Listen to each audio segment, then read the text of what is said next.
ourselves headed towards a Chapter 11 or Chapter 7 bankruptcy. Chapter 11 is reorganization. Chapter 7 is liquidation.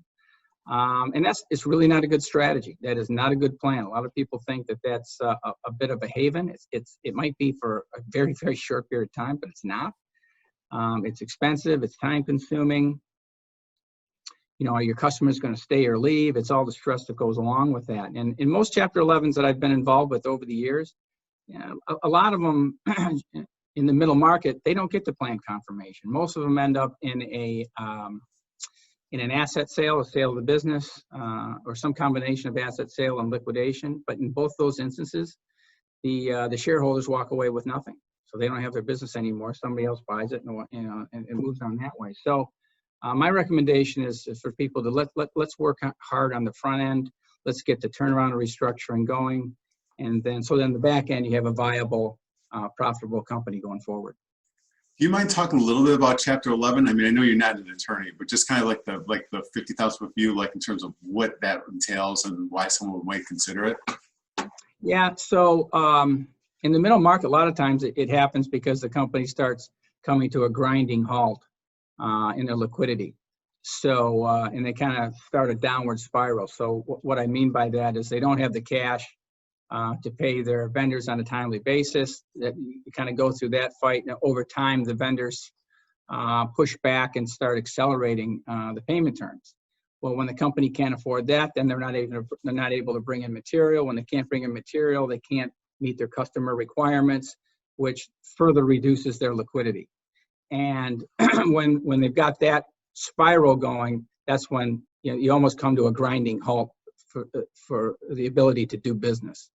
And you can't buy supplies, you can't pay your people, you have to make payroll, you have all these things going on, and you're just stuck, right? I mean, you just exactly. So the purpose in that case to file is to probably the number one variable is the automatic stay. So what happens? The automatic stay says, okay, once you file, that stops all collections and all payments on antecedent debt, old debt.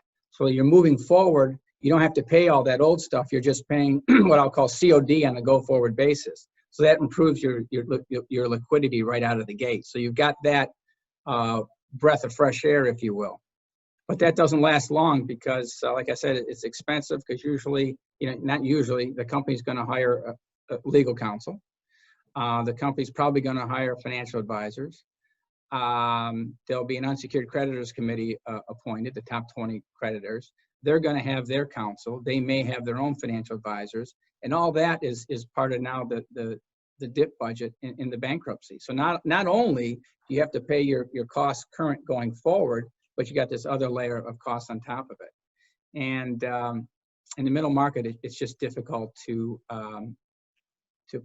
put together a plan and exit bankruptcy on a go-forward basis. Like I said, most of them end up in an asset sale, and the shareholders walk away with nothing. That is typically what happens.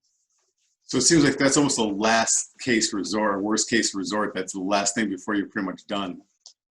Pretty much. I mean, in the middle market for sure.